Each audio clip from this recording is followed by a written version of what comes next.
Welcome to KRA's The Hub, the official podcast of KRA Corporation. And now get ready to hear workforce topics and trends you need to know on the go.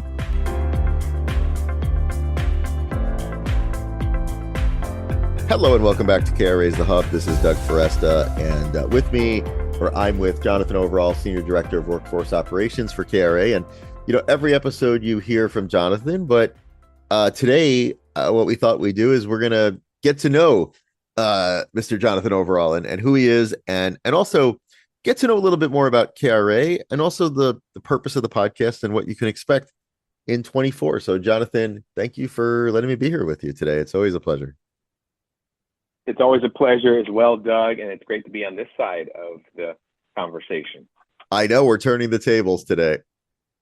All right, so I introduced you as the Senior Director of Workforce Operations, but tell our listeners what that means. What does your job entail? Well, that's a great question. In my role as Senior Director of Workforce Operations, I oversee our project leadership, and so those are our project directors, program managers, and our various projects throughout the country. I myself am in the West Coast, and so we have teams in the Midwest, East Coast, as well as the southern part of the United States. And we do have a group of projects here on the West Coast in Northern Nevada, as well as Southern California. So really providing day-to-day leadership of our operations, the fiscal management of our projects, as well as performance, and really ensuring that we have the strategic plans in place to ensure success within each one of those projects. KRA, within the workforce development industry, we really focus on offering career services, business services to the local communities that we operate in. We also manage a number of different types of projects under WIOA, TANF services, as well as one-stop operating services. Thank you. And, Jonathan, I'm not sure I know the answer to this. So how did you first come to work for KRA, and what position did you start in? So my journey with KRA is much like many other people that I meet that are currently in workforce. I was not planning to go into the workforce industry. I worked in for-profit education and I had experience both in career services, recruitment services within that organization, and was on a managerial track within that industry. And due to downsizing within the company that I was in and the region, an opportunity opened up to really begin looking into a different career. And I actually had a friend of mine that referred me to a program manager who was hiring here in the Bay Area. And I had an opportunity to interview with the team. And it was a contract that was specific towards business services. So it was a team that was primarily focused on engaging businesses, developing relationships, and really a centralized business services model that would connect with the regional one-stop career centers here in Alameda County in the Bay Area. And so I came on board as a business services consultant and was really part of a team that was helping to mold and create a new way of doing business services, a new service delivery model. And put a timeline to this. This was actually a year before WIOA was actually implemented. It had just been passed. And so workforce boards around the country and here in the Bay Area were really relooking at how business engagement was done and really leading with a business-centered approach, speaking the language of business, operating at the speed of business, and really creating an efficient, streamlined process in which how we carried that out. So I was blessed to be a part of that team and really helping to shape a model within KRA that ultimately became the consultative approach that KRA adopted as a company throughout our organization early on. So that was my path, working in business services. As we expanded within the region here, I eventually worked as a senior business services consultant and then ultimately as the program manager overseeing 2 projects here in Alameda County and the city of Oakland. So that was my path into KRA and the early part, and ultimately worked in several other areas within the company, supporting some of our program management operations in Southern California, one-stop operations in that region, and then ultimately found a path into really the corporate level of leadership within KRA and began to support in various roles prior to becoming the Senior Director of Workforce Operations. That's very exciting. And yeah, I mean, as you said, like your journey of rising up within KRA, I think is emblematic. I mean, maybe you can say more about this, but what I've seen from the outside is that KRA is really invested in hiring and growing people from within, which is not always the case in every organization. Can you talk a little bit about that culture of, growing and nurturing employees? Yeah, I will. I think it was something that I noticed right off the bat when I joined the organization. One of the pillars of KRA is innovation, always seeking to improve in our processes, thinking innovative about our program and service delivery model, and also with that, creating opportunities for leadership from the voices of those that are working within the organization. And I really believe in the principle that your gift or your skill set will make room for itself. And I believe that is something that's modeled within KRA intentionally.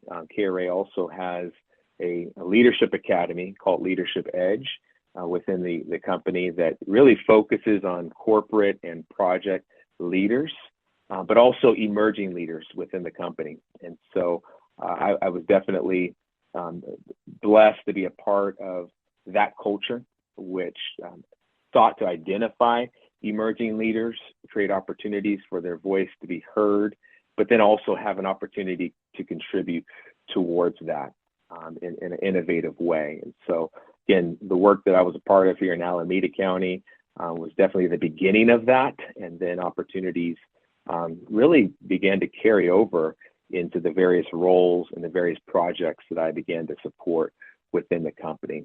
But my journey was definitely benefited by that, and also working with supportive corporate leadership from the top down, from our CEO to our executive team to our senior leadership, having those relationships and really being supported by every level of corporate and local senior leadership.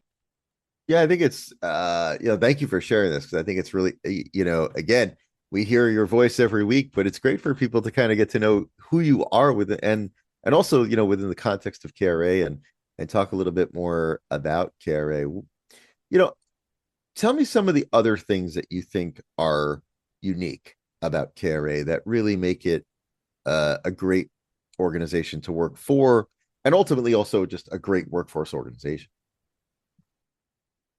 Yeah, I would definitely, say the approach, sometimes it's cliche-ish. People refer to an organization as family, or a team that you work on as family. But I would definitely say that, at the local level of the projects that I've worked with, but also at the corporate level, there's been a very intentional effort to understand and to be in tune with the frontline staff, as well as the leadership, and really creating initiatives that are focused on building morale, building the team culture, and even the redesign of our human resources department several years ago with the title People and Culture, that people are the number one asset of the company, and it is people that really are the brand of KRA. And that's something that I realized very early on in my time traveling to different workforce conferences. Really the brand and the representation of KRA was in our expertise, being subject matter experts in the field, how we carried ourselves. And so really on the front end, understanding that people are that represent KRA, are part of the brand, but also a company that backs that up by investing into the people. both as subject matter experts, but also in terms of the interest and maintaining a strong culture within the company at every level, as a family, as an organization that is committed to the key principles of being innovative, trusted, and exceptional in what we do. Thank you. Now, I'm really curious also to talking about your journey, and I don't exactly know how this happened either. One day you were, doing your work every day, and then one day, I think our previous host, I think that's how it happened, came over to you and said, "Guess what, Jonathan? Guess what you'll be doing?" But I actually don't know how that happened. Tell us a little bit about how you came to be the podcast host extraordinaire that we know today. Yeah, sometimes you never see opportunities coming your way until they fall in your lap. But I think being ready is one of the keys. But I can tell you, I wasn't necessarily thinking that being a podcast host or a co-host was going to be my next opportunity. But the opportunity did develop earlier this year and around March of 2023 as things were transitioning organizationally here. And KRA, I've been following the efforts that we had been conducting in our communications and marketing department, really to be able to tell our story.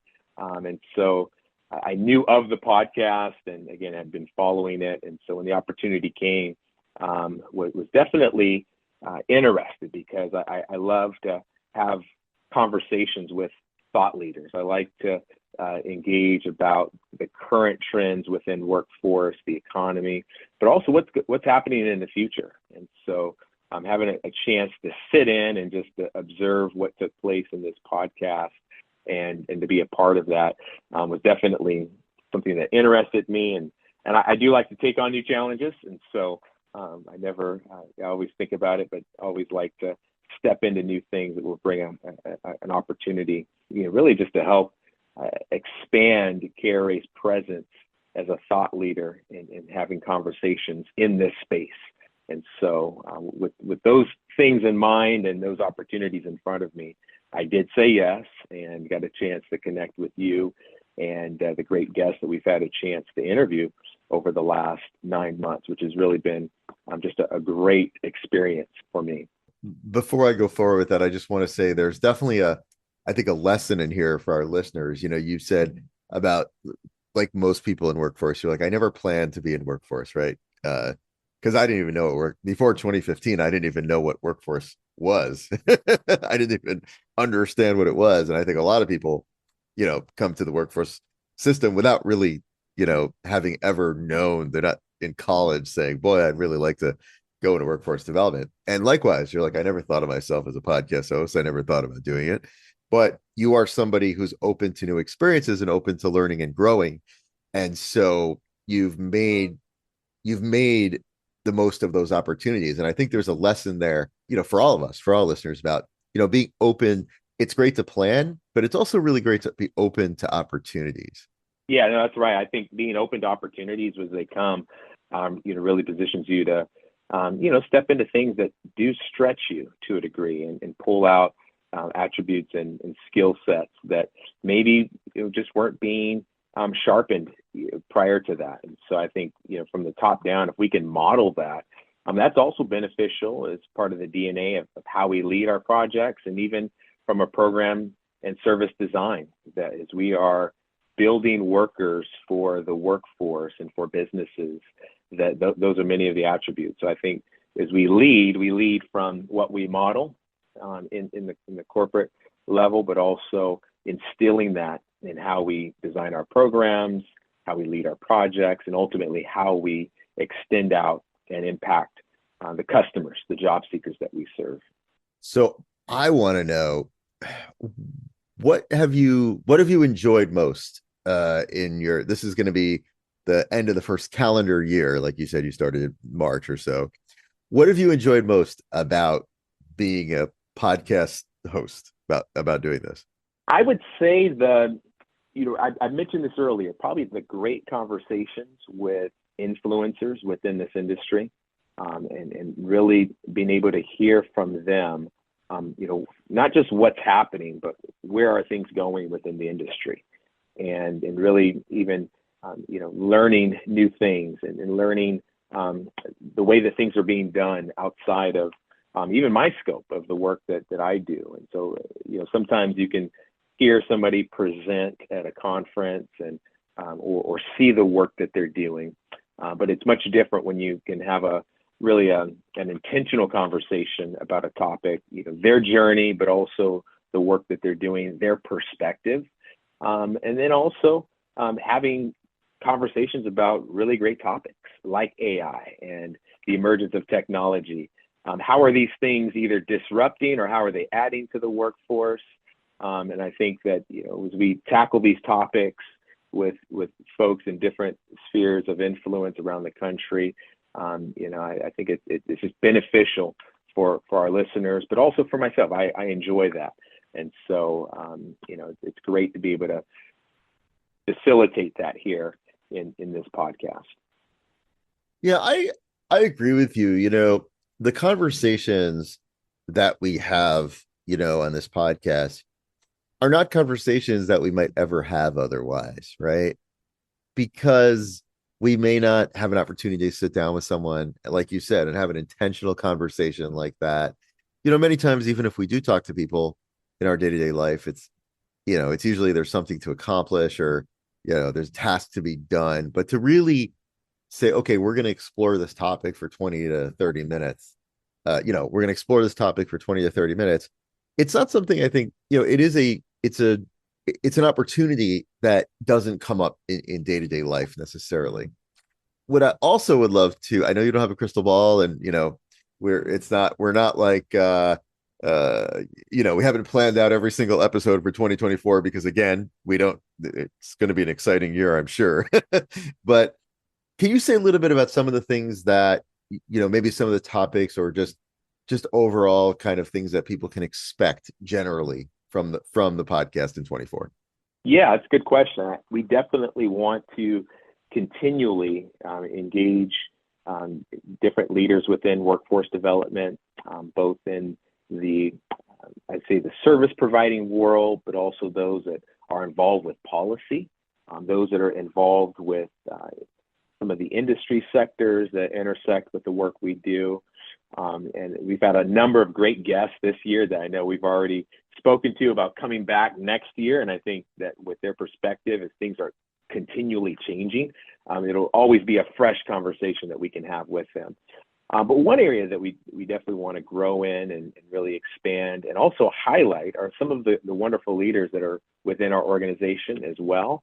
And also some of the programs that we're offering as a workforce provider in various markets around the country, and highlight the uniqueness of who we are, what we do, and really how our brand and our company values is translated into both the program design, but also the results of what we're seeing in some of the communities. And we always encourage our leadership that let's position ourselves to tell our story. And our story really is a compilation of not just the way that we do the work, but then the customers that are impacted, their story. And so as we really bring that together to tell our story, it's happening on a daily basis. I look forward to being able to highlight that and to be able to share that with our audience, as well as those that we're currently doing work with. So those are some things that I look forward to including in 2024, continuing the great conversations we're having, but also highlighting and spotlighting some of the folks within our organization and the great work that they're doing. Well, this is super exciting. I am very pumped up for 2024. And, I'm glad that we get a chance to actually learn more about you, Jonathan, and also, your, by extension, also more about KRA as well. I just want to give you the last word. Whatever you'd like to leave our listeners with. Well, again, this is great, Doug. Like I said earlier, it's great to be on this side of the interview dynamic as well. But I would love to encourage our listeners as well to continue to follow us on all of the social media platforms, through our website. We also have a newsletter that highlights many of our leaders and the work that we're doing at a project level. Also LinkedIn. I think LinkedIn for businesses is really the leading social media platform. And so follow us on LinkedIn. We post all of our podcasts there, but also great content that really gives a visual representation of some of the work that we're doing. Also, opportunities to join KRA as an organization that I've worked for now 9 years. And so I've spent a great deal of time here. But so all of those updates, that information, we'd love to hear from you as well. If there is any feedback on ideas, topics for the podcast, you can share that, and our team will definitely gather that information and send that my way. So thank you for being faithful as listeners to this podcast throughout 2023, and we look forward to continuing this as we move forward into the coming year. Thank you so much, Jonathan. Always a pleasure to be with you. You too, Doug. Thank you for listening to KRA's The Hub. Don't forget to subscribe to the podcast on Spotify, Apple Podcasts, or wherever you listen to podcasts. To learn more about KRA Corporation, visit www.kra.com. Thanks so much for listening, and we'll be back soon with a new episode.